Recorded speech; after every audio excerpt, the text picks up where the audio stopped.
Hello and welcome to our frequently asked questions.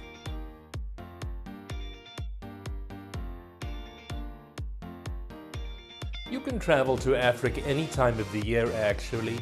It really just depends on where you're traveling to. Now first of all, you must understand that Africa straddles the equator. You see, we're part of the southern and northern hemisphere, and we're also in the eastern and western hemisphere. And that's because the prime meridian, Greenwich Mean Time, passes right through West Africa. This means that we're the only continent on Earth that actually lies in all four hemispheres, and of course that will indicate that we have many seasons. When it's summer here in the northern hemisphere, obviously it's summer in the North African countries. And that's not exactly the ideal time to visit because it's extremely hot and dry with temperatures that range into the high 90s. Equatorial Africa temperatures are good all year round, obviously because they're on the equator. The only fluctuation there is due to the elevated altitudes that you may find yourself traveling at. Now, when it's summer here in the Northern Hemisphere, it is exactly the opposite in Southern Africa. They're in their winter. Now there is a benefit to traveling in their winter in South Africa because it's the dry season, and that is the perfect time to be on safari. You see, the foliage is low and the water is scarce, which makes for easier game spotting as opposed to the rainfall season in spring and summer. But with the rainfall season and its lush green foliage comes another dimension to safari. It's a season of new birth, and then you can expect to see plentiful young on the plains.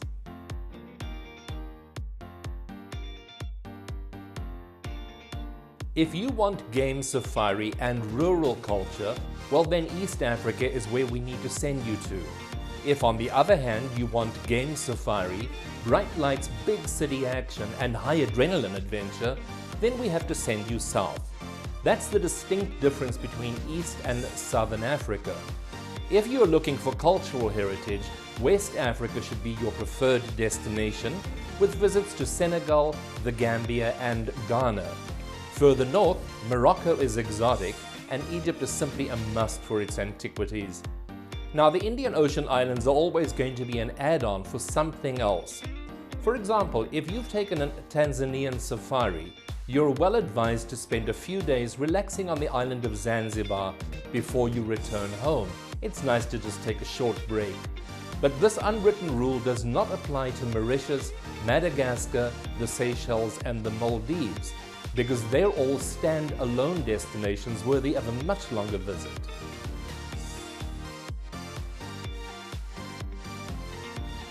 We recommend that you start planning your African adventure at least 9 months to 1 year in advance.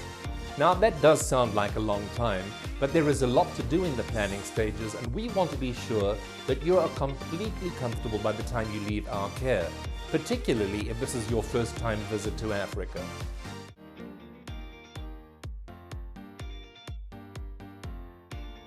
Once we have both decided where you're going to travel to and for how long, the next step is to make your travel reservation. We'll have you review our terms and conditions and complete an online reservation form. Then we process your reservation, and once we have it confirmed with our African operators, we proceed to assist you with your airline reservations.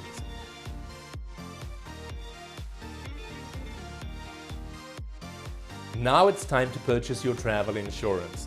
The costs generally are between 5 and 7% of your overall trip cost. Trip cancellation is mandatory as trips are costly, and you will have made your reservation well in advance, and well, in between all of that, life does happen. So please visit our terms and conditions for more information, and also check our associates page. From there you can link directly to our preferred insurance supplier.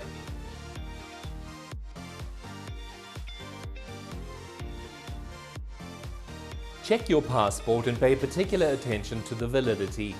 Without exception, it must be valid for at least 6 months after your intended return home to your country.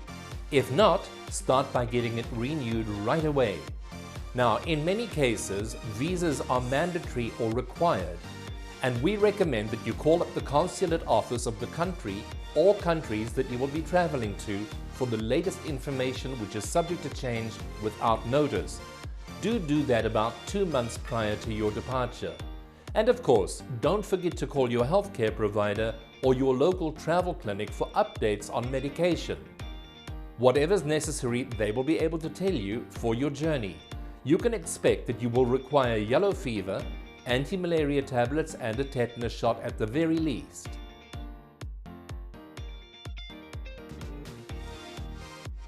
Well, that's just simple. We're African owned and operated, and we do know our continent intimately. Additionally, for your convenience, we're located here in the United States, and so you can talk with us in your time zone.